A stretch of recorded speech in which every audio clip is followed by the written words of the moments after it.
China sinalakay ang isla ng Pilipinas. Magkakagera na ba ang US at China? Meanwhile, the Philippines and China continue the blame game in the South China Sea. In the latest, the Philippines has accused China of using water cannons to obstruct 3 of its vessels. Habang patuloy na tumitindi ang away sa pagitan ng China at Pilipinas sa South China Sea, ay lumalabas na hindi lang pala ito simpleng banggaan sa dagat. Kasama na rin dito ang agawan sa mga isla, pakikialam sa politika at pagkalat ng maling impormasyon.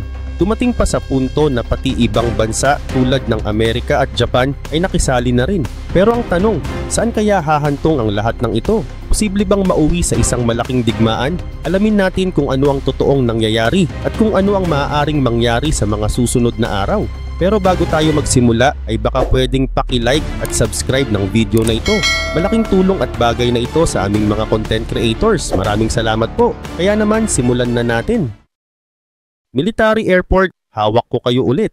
Ganito nagsimula ang mainit at nakakabahalang sagupaan sa pagitan ng mga sundalo mula sa China at Pilipinas. Naganap ito malapit sa isang lugar na tinatawag na Second Thomas Shoal na matatagpuan sa South China Sea, na isang bahagi ng dagat na matagal nang pinagtatalunan kung kanino ba talaga ito nabibilang. Sa isang video na inilabas ng Philippine Military ay malinaw na makikita kung paanong binangga ng isang barko ng China ang maliit na bangka ng Pilipinas. Samantala, habang lumilipas ang mga araw ay hindi bumababa ang tensyon. Sa halip, lalo pa itong tumitindi, hindi lamang sa paligid ng shoal kundi pati na rin sa iba pang bahagi ng South China Sea. Lalo na sa kanlurang bahagi ng Pilipinas, kung saan ang tubig dagat ay tila nagiging isang stage ng lumalalang alitan. Maraming tao ang nagtatanong ngayon, dito na ba sa Pilipinas maaaring magsimula ang susunod na digmaan? Hindi ba sa Taiwan? Hindi ba sa Japan? Kundi dito mismo sa ating sariling bayan. Kamakailan lang ay dumalaw sa Pilipinas si Defense Secretary Pete Hegseth mula sa Amerika. Sa kanyang pagbisita ay nangako siya na kung sakaling salakayin ng China ang Pilipinas ay tutulong ang Amerika sa pagprotekta sa ating bansa. Ngunit ngayon ay mukhang sinusubukan ni Xi Jinping kung talagang seryoso ang Amerika sa pangakong yun. Ilang araw lamang ang nakalipas ay pumasok ang Chinese Coast Guard sa isang maliit at walang nakatirang isla na pag-aari ng Pilipinas. Itinaas nila ang kanilang bandila doon na para bang sinasabi nilang kanila na ang lupaing iyon. Hindi lamang iyon dahil ipinagdiwang pa ng kanilang state media ang ginawa nilang iyon, na para bang may naibalik silang teritoryo na matagal na nilang inaangkin. Dahil dito, halos lahat ng bansa sa Southeast Asia ay nagsimula ng maghanda. Alam nilang maaaring magkaroon ng mas malawak na labanan laban sa puwersa ng militar ng China. Ang Vietnam halimbawa ay umorder na ng 26 na F-16 na eroplano mula sa Amerika. Ang Japan naman ay nagbukas ng panibagong military base para sa mga sundalong Amerikano. At sa Pilipinas ay kakatapos lamang natin ng isa sa pinakamalaking pagsasanay kasama ang mga sundalo mula sa United States. Ipinapakita nito na seryoso ang mga bansa sa pagharap sa anumang banta. At kung pag-iisipan natin ng mabuti ay malinaw na hindi lamang Taiwan ang nais makuha ng China. Ang totoo, lahat ng lugar na sa tingin nila ay kaya nilang angkinin ay kukunin nila. Mali ang akala ng ilan na sa Taiwan lang magtatapos ang ambisyon ng China. Sa pananaw nila ay bahagi nila ang buong Pilipinas. Naniniwala rin sila na kahit ang Korea ay bahagi rin ng kanilang dapat mapasakamay. Kahit na tinatanggap nila ngayon ang North Korea bilang isang uri ng buffer sa pagitan nila at ng South Korea, sa tamang panahon, kung magkakaroon sila ng pagkakataon ay maaring kunin din nila yon. At hindi lang doon nagtatapos. May paniniwala rin sila na may ilang bahagi ng Japan na nararapat din nilang angkinin. Bagamat hindi nila tuwirang sinasabi na pag-aari nila ang buong Japan, ay paulit-ulit naman nilang binabanggit na may mga bahagi roon na kanila raw talaga. Sa katunayan ay napakadelikado kung basta-basta na lang nating hahayaan ang ganitong klase ng pag-iisip, ang ganitong uri ng ambisyon ay hinubog na sa loob ng napakahabang panahon at libu-libong taon na ang nakaraan at hanggang ngayon ay hindi pa rin nila ito isinusuko. Patuloy pa rin ang kanilang hangarin na palawakin ang kanilang teritoryo kahit pa nangangahulugan ito ng paglabag sa karapatan ng ibang bansa. At kahit pa sabihin ng iba na hindi naman sila interesado sa kung anumang mangyayari sa Taiwan, ay mahalagang manatiling alerto ang lahat. Bakit? Dahil halos lahat ng makabagong technology natin, lalo na ang maliliit pero makapangyarihang bahagi na tinatawag na microchips, ay nagmumula sa Taiwan. Hanggat hindi pa natin kayang gumawa ng mga chips na parehas ng ginagawa nila, ay kailangan pa rin natin silang protektahan. Sa madaling salita, hindi natin pwedeng hayaan ng China na gawin kung ano ang gusto nila. Kailangang patuloy silang hadlangan at pigilan, hindi lamang ngayon kundi araw-araw, buwan-buwan at taon-taon. Hindi rin natin maaaring hayaan na makuha nila ang mga lugar na matagal ng pagmamay-ari ng ibang bansa. Samantala, pag-usapan natin ngayon ang bagong isla na sinakop ng China. Batay sa ulat ng Financial Times, kinubkob ng China ang isang reef na hindi kalayuan sa pinakamahalagang military outpost ng Pilipinas sa South China Sea. Ang lugar na ito ay tinatawag na Sandy Cay. Ayon sa ulat, nagsagawa ang China Coast Guard ng tinatawag nilang maritime control at idineklara nilang isinailalim nila ito sa kanilang sovereign jurisdiction. Nangyari ito noong nakaraang buwan. Itinaas nila ang watawat ng China sa lugar bilang pahiwatig na kanila na ito. Gayun din naman, ito ang unang pagkakataon sa loob ng napakaraming taon na muling nagtayo ang Beijing ng kanilang bandila sa isang lugar na dati ay walang nakatirang tao. Ang pangyayaring ito ay nagdulot ng matinding pag-aalala hindi lamang sa Pilipinas kundi pati na rin sa ibang bansa. Naglabas rin ng pahayag ang White House kung saan sinabi nila na kung totoo ang balitang ito, sila ay lubos na nag-aalala sa mga kilos ng China. Pero habang nagagalak ang state media ng China sa kanilang ginawa, ay naghahanda naman ang United States at ang Pilipinas para sa isa sa pinakamalaking military exercises na magaganap sa South China Sea. Para bang ang pagsakop sa Sandy Cay ang naging sagot ng China sa ginagawang paghahanda ng Pilipinas at Amerika? Ayon pa sa ulat ng media mula sa China, naglagay daw ang Chinese Coast Guard ng kanilang bandila sa Tikshan Reef. Sinabi rin nila na mula pa noong taong 2024 ay paulit-ulit na sinusubukan ng Pilipinas na magpadala ng mga barko sa mga isla at reef na inaangkin ng China. Sigurado akong marami na sa inyo ang nakarinig tungkol sa tinatawag na 9-dash line ng China sa South China Sea. Kapag tiningnan ninyo ang larawan nito, ay makikita ninyong halos sakop na nito ang buong dagat. Ngunit kung talagang gugustuhin ng Chinese Communist Party o CCP na maging tapat sa kasaysayan, ang totoo niyan ay mas maliit pa dapat ang China kung ikukumpara sa laki ng sakop nila ngayon. Ang Tibet at Xinjiang kung susundin ang kasaysayan ay dapat malalayang mga lugar. Sa ngayon ay baka nagtataka kayo kung bakit napakatindi ng pagkakapit ng China sa South China Sea.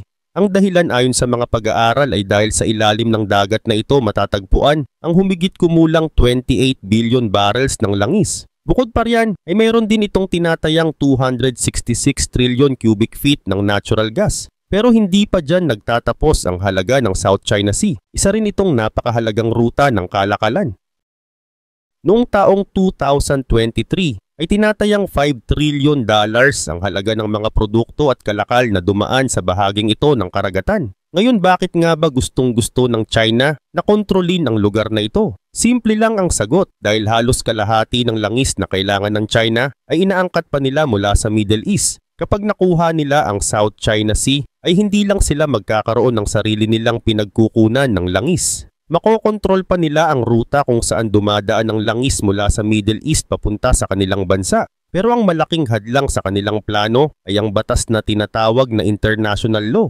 At alam ko, baka ang iba sa inyo ay napapangiti at nagtatanong, kailan pa ba napigilan ng international law ang CCP? Pero ayon sa batas ng karagatan na pinirmahan ng United Nations noong 1982, bawat bansa ay may karapatang kontrolin ang 12 nautical miles mula sa kanilang baybayin. Katumbas ito ng humigit kumulang 22 kilometers. Lampas sa distansyang ito ay maaring magdeklara ang isang bansa ng tinatawag na Exclusive Economic Zone o EEZ.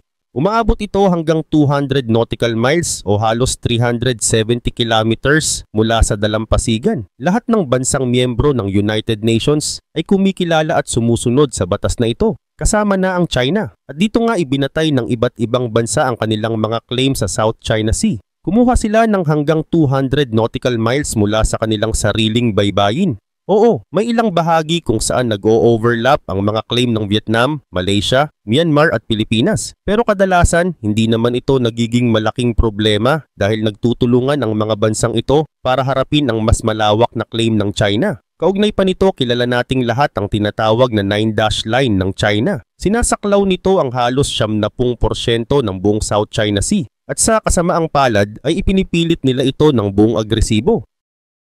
May video pa nga na nagpapakita kung paano ginamitan ng Chinese Coast Guard ng water cannon ang isang barko mula sa Pilipinas. Nandoon din ang mga mamamahayag mula sa Sky News, kasama ang Asia correspondent na si Cordelia Lynch. Makikita sa ulat niya kung paano binasag ng water cannon ang bubong ng barko ng Pilipinas habang paulit-ulit silang ginugulo ng mga barko ng China. Sabi ni Cordelia, nasa gitna kami ng South China Sea, ramdam ang tensyon dito. Sa loob ng ilang oras ay nasaksihan namin ang palitan ng galaw sa pagitan ng Coast Guard ng Pilipinas at China. Sa ngayon ay nagagawa pang pigilan ang pagsiklab ng gulo. Pero may pangamba ang mga eksperto na baka sa mga susunod na panahon ay lumala ang sitwasyon. Habang patuloy ang agresibong pagkilos ng China ay nagpalabas naman ng pahayag ang tagapagsalita ng kanilang gobyerno. Ayon sa kanya, ang mga ginagawa nila ay alinsunod daw sa international law. Pero hindi pumayag ang Amerika na manahimik lang habang tinatakot ng China ang mga mas maliliit na bansa sa rehiyon. 4 na linggo lang ang nakaraan ay bumisita ang US Defense Secretary na si Pete Hegseth sa Pilipinas. Nagbigay rin siya ng babala sa China. Ayon sa kanya, sisiguraduhin namin na mananatiling malaya ang paglalayag sa bahaging ito ng mundo. Mahalaga ang karapatang ito hindi lang para sa Pilipinas kundi para sa lahat ng bansa. Dagdag pa niya, marami ng bansa sa nakaraan ang nagtangkang subukin ng tibay ng Amerika. Ngayon ipapakita namin na handa kaming tumulong sa aming mga kaalyado, lalo na sa rehiyong ito. Gayon din naman dahil sa patuloy na agresyon ng China, ay nagdesisyon ang US military na mag-deploy ng anti-ship missile launcher sa Batanes. Ito rin ang kauna-unahang pagkakataon na ginawa ito sa Pilipinas. Bahagi ito ng malakihang military exercises na tinatawag na balikatan. Sa pagsasanay na ito ay libo-libong sundalo mula sa Pilipinas at Amerika ang nag-ensayo sa mga mock battle scenarios. Sa mga drills na yon ay nagtagumpay ang US at Philippine forces na pabagsakin ng ilang drone na kumakatawan sa mga kalabang aircraft. Tinatayang 9,000 sundalong Amerikano at 5,000 sundalong Pilipino ang lumahok sa combat exercise na ito.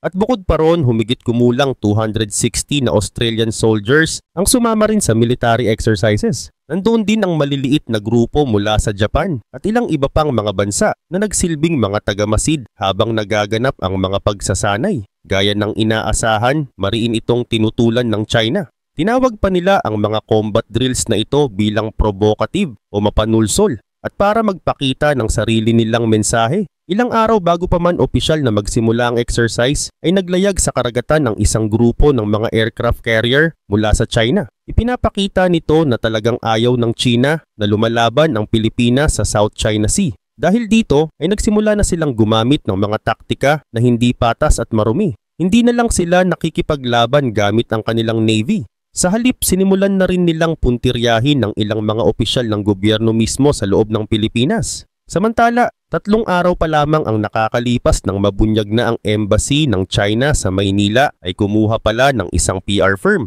Layunin ng hakbang na ito na magpakalat ng maling impormasyon laban sa Pangulo ng Pilipinas. Kasama sa kampanyang ito ang pagpapakalat ng mga pekeng balita tungkol sa karapatan ng Pilipinas sa South China Sea na mas kilala natin bilang West Philippine Sea. At kung akala ng iba na doon lang magtatapos ang kanilang ginagawa, nagkamali sila.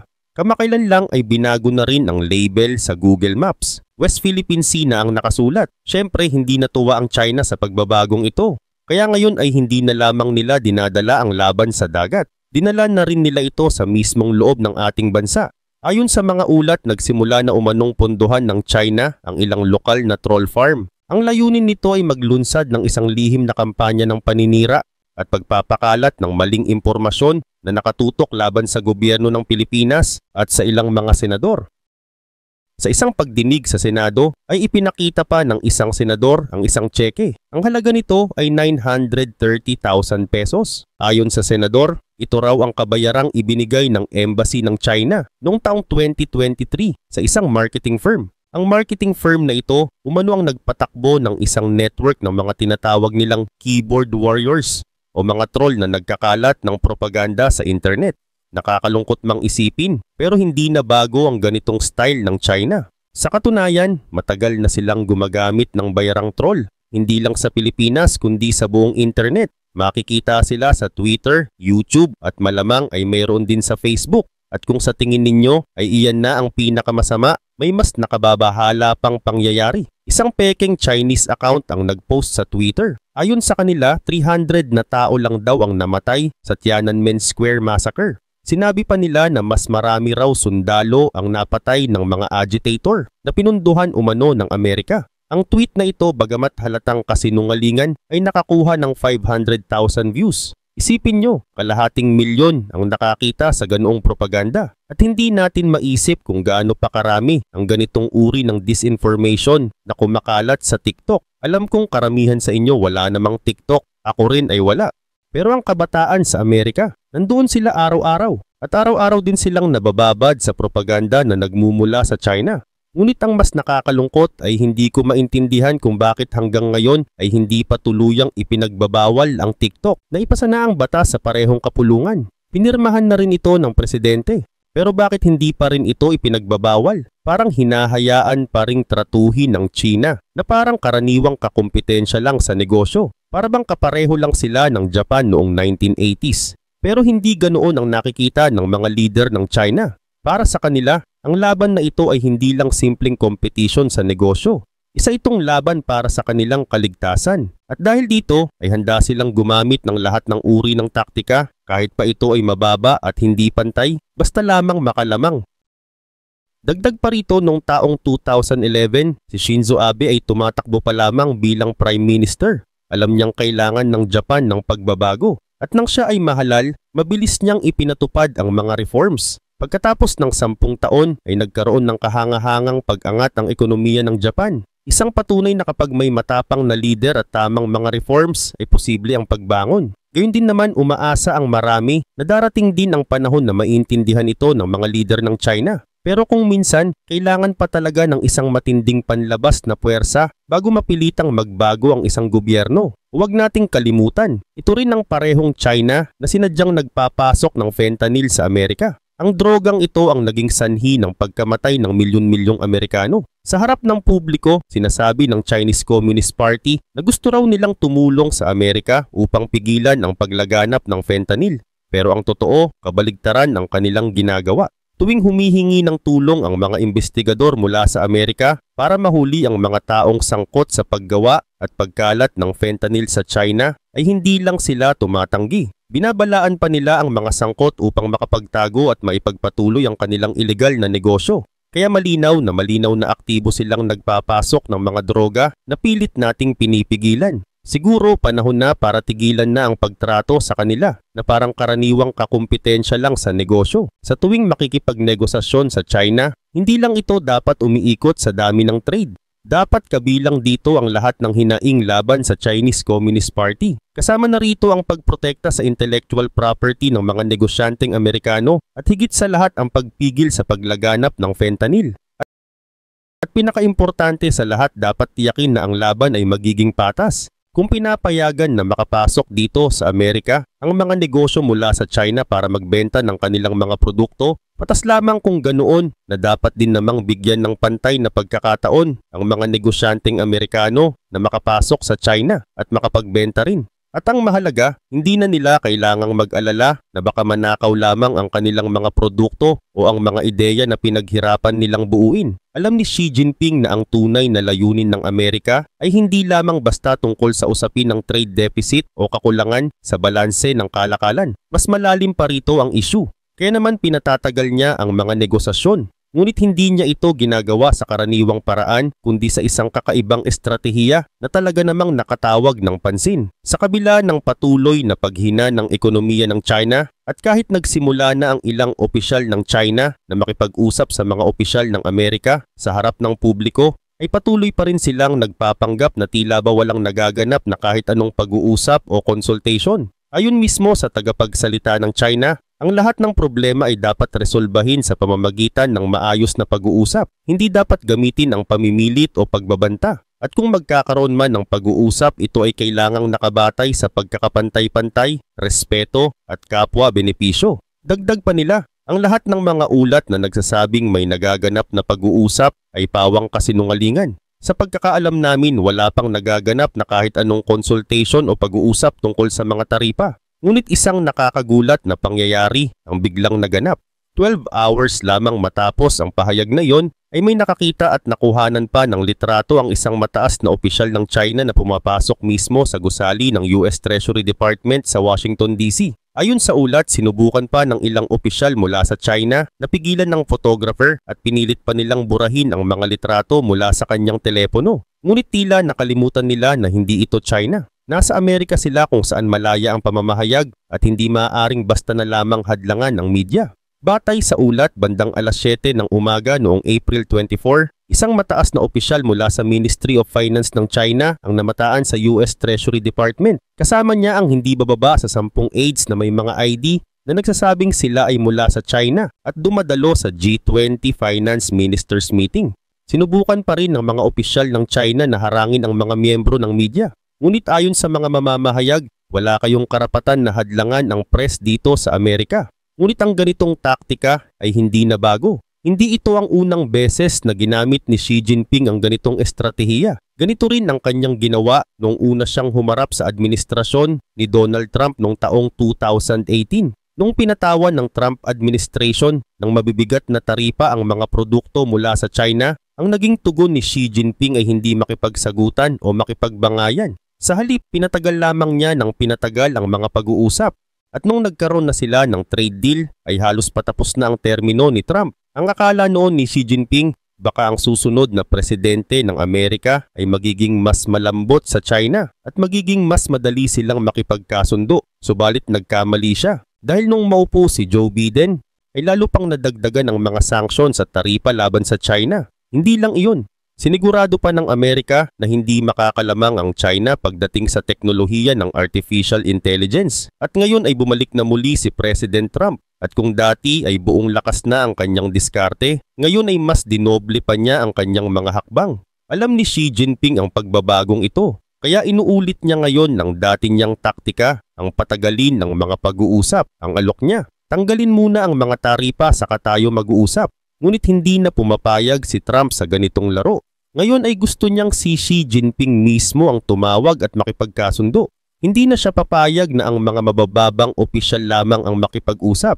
Ito ang estratehiya ni Xi Jinping. Una, patagalin ang lahat ng proseso. Umaasa siyang kung tatagal pa ang negosasyon ay maaring magbago na naman ang liderato ng Amerika at baka ang susunod ay mas madaling kausap. Pangalawa, gumamit siya ng tinatawag na salami slicing tactic. Sa bawat yugto ng negosasyon, kaunting piraso lamang ng kasunduan ang kanyang ibinibigay. At kapag umabot na sa dulo, ay halos wala nang matira o makuha ang kabilang panig dahil ubos na ang salami. Ginawa na nila ito sa nakaraan at madalas nang nangyayari. Ngunit mukhang natuto na si Trump. Kaya ngayon ay hindi siya pumapayag sa kahit anong kasunduan kung hindi si Xi Jinping mismo ang haharap sa kanya. At ito ang dahilan kung bakit ang kasalukuyang negosasyon sa pagitan ng Amerika at China ay ibang-iba na kumpara sa unang round noong nakaraang termino ni Trump. Dagdag pa rito, habang nangyayari ang lahat ng ito ay may isa pang malaking pagbabago na nagaganap sa mundo. Ito ang paglaganap ng YouTube. Lumaki ang YouTube ng labis. Sa katunayan, nalampasan na nito ang Netflix bilang pinaka-popular na app sa television. At kung pagsasamahin pa ang oras na ginugugol ng mga tao sa panonood gamit ang telebisyon, cellphone, computer at tablet, halos buong araw na ang kanilang ginugugol sa panonood sa YouTube.